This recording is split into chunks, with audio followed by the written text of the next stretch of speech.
Você sabe o que é o muralismo? É um movimento artístico que surgiu no México no início do século XX, após a Revolução Mexicana. Ele chega como uma forma de arte pública, com a intenção de promover o acesso à cultura e à educação, especialmente para a população mais pobre. Esse movimento foi, em grande parte, patrocinado pelo governo mexicano, que incentivou a criação de murais como forma de reforçar uma identidade nacional. Os artistas muralistas usavam grandes superfícies de prédios públicos, como escolas, prédios governamentais e museus, para pintar cenas que abordavam a história do México, além de temas sociais e políticos como a luta de classes, a opressão do povo indígena e camponês e a justiça e a igualdade. Os principais nomes do muralismo foram Diego Rivera, José Clemente e David Alfaro Siqueiros.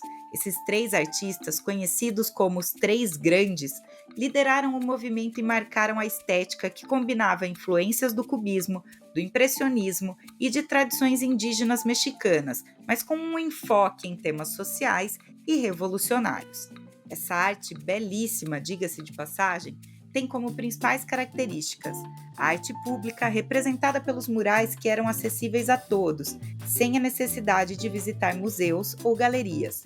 Os temas nacionais e sociais, que tratavam de questões históricas e políticas importantes, retratando a luta do povo mexicano contra a opressão.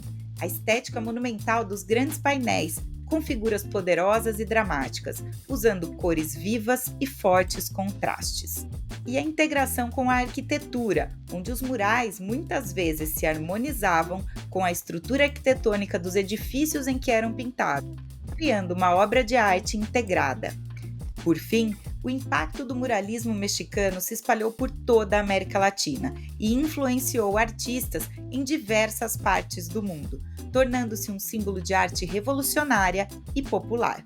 Já o muralismo brasileiro se desenvolveu de forma distinta do movimento mexicano, porém com grande relevância no cenário artístico nacional, especialmente a partir da década de 1930.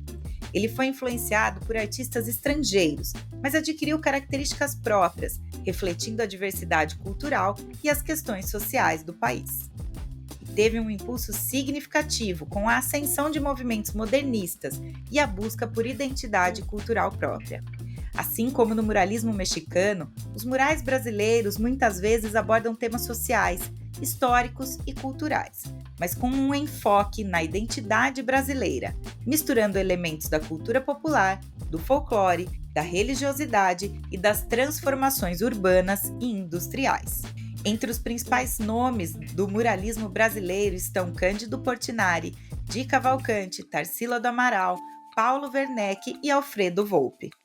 Essa arte no país teve uma relação próxima com o movimento modernista, especialmente na arquitetura.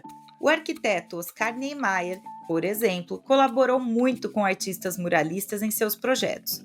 Os murais e mosaicos integrados e edifícios modernistas se tornaram uma marca registrada na arquitetura brasileira do século XX.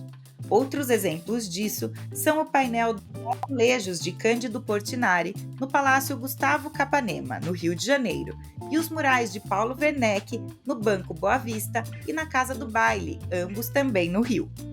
Hoje, o muralismo continua sendo uma forma expressiva de arte pública. Embora a street art e o grafite tenham se tornado formas predominantes de arte urbana nas últimas décadas, a tradição muralista permanece viva, com artistas contemporâneos explorando os novos temas e técnicas, mantendo a ideia de arte como um instrumento de transformação social e cultural.